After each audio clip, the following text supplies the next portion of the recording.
Who's going to be acting me then? Who can get the Essex accent properly? I mean, you're very good at that.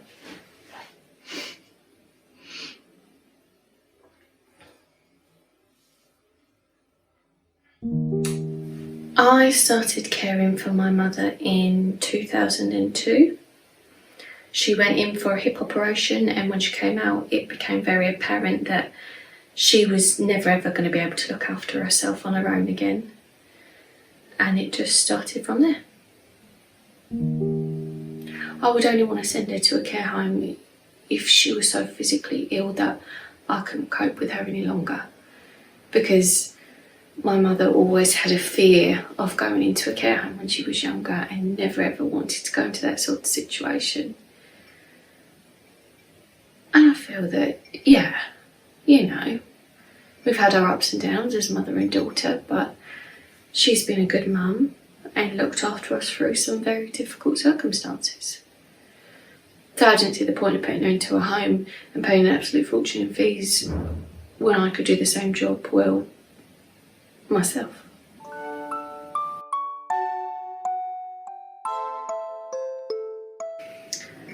With the money I received from the state, it was a very generous £55 a week, which, considering that's 7 days a week, 24/7, works out at very, very good value. So I'm at exceptionally good value at £55 a week. If I put my mother in a home, it would be a minimum of £740 a week. £740. Over £100 a day, which I was doing for less than a fiver. Mum, what's for dinner? I'm starving. Right, just hold on. Just pop a thing on. Right, ask me another question.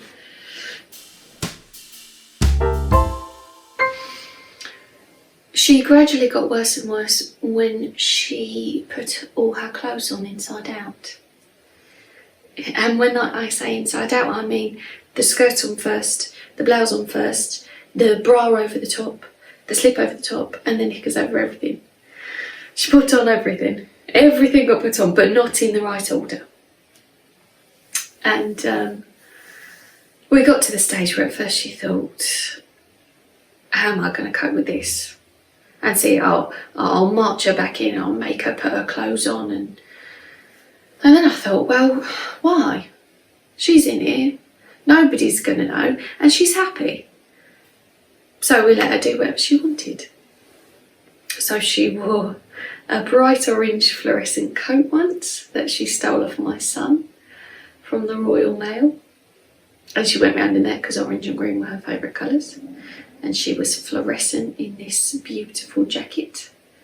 She wouldn't let that go. And we just had to take it that she was funny and amusing, and we all enjoyed it rather than try to fight it, because you'd have made her life misery and yours as well, and it wasn't going to get any better. So we might as well embrace it and go with it and make it as joyful as we could for her and not mind. Yeah, but we had a few problems because obviously my mother was a rebel when she was young and didn't like being told what to do. And her favourite trick was waiting for the postman and then posting the letters back out. That was such fun. And he would put them through and she would put them back out. And we had to put an outside postbox up, and we had to sellotape the letterbox up, and please put everything over there and all this. So we just changed things when they became apparent.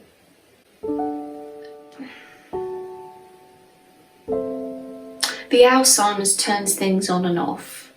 So she kept walking along and then bobbing. Couldn't understand what was going on. It was the Alzheimer's trying to stop her walking. She kept bobbing.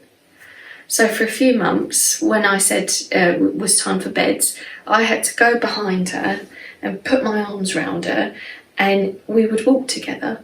like this four-legged weird person with two heads to bed, so that she wouldn't bob and fall over, so we would walk. Once she fell, she was on the floor. She was a big girl, laid out like a slab. People must have thought we were nuts if they'd only seen through the window, whizzing this poor old lady up and down the floor. Zoop, zoop, zoop.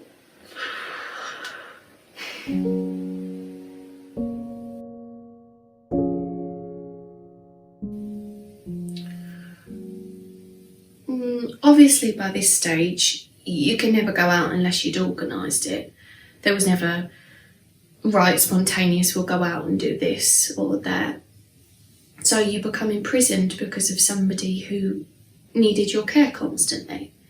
And that could be difficult because you end up feeling, well, how long is this going to go on for?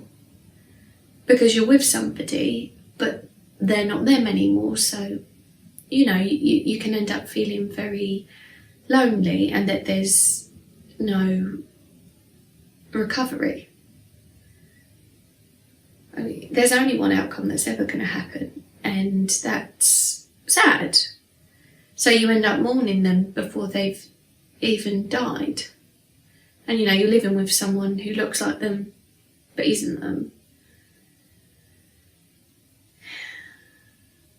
When she died, the hole that leaves in your whole routine, because your whole life is rotating around this person, you feel completely displaced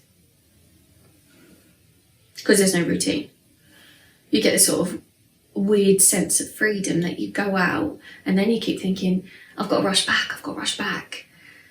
And, I've found that a lot of other carers have found that as well, that they feel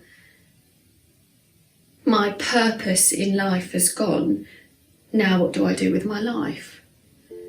And that's where carers really need a lot of help, because you're not used to thinking of yourself that way anymore, and that's important. So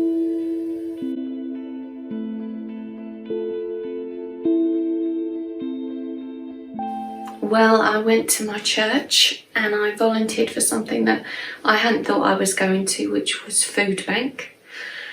And I thought, well, this will help me stop feeling so sorry for myself, because I was cheesed off by then. Because you do miss that person as well, see? And I went to food bank and I absolutely loved it. I also went to school. Yes, I was the oldest people there, as you can imagine. And I thought, I'm not going to care if they're all 20 and gorgeous and all just out of school themselves. I'm going to go back to school and do maths and English. Because when I was 16, I discovered boys, which was unfortunate, you see.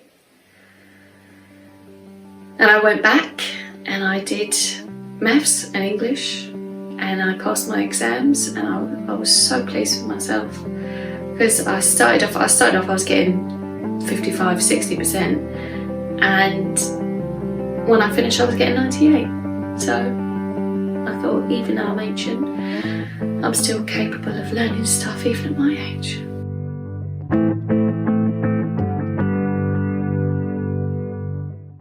Society doesn't value carers because they are forgotten about. They just say, you love that person so you'll do it. You've married that person so you'll do it. And that isn't an answer. That's a cop-out. Because there needs to be provisions for everybody. If I'm taking care of somebody, I also have wants and needs and desires that I'm entitled to every bit as much as they are. You're the people that say, well, she's your mother, she's your husband, she's your child, and they are, well, not doing it, not in that position, because if they were, they'd change their mind instantly.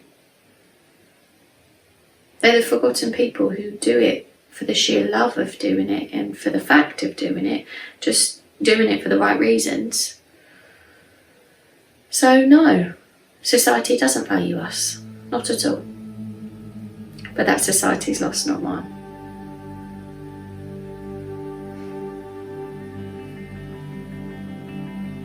That it? What, everything you need?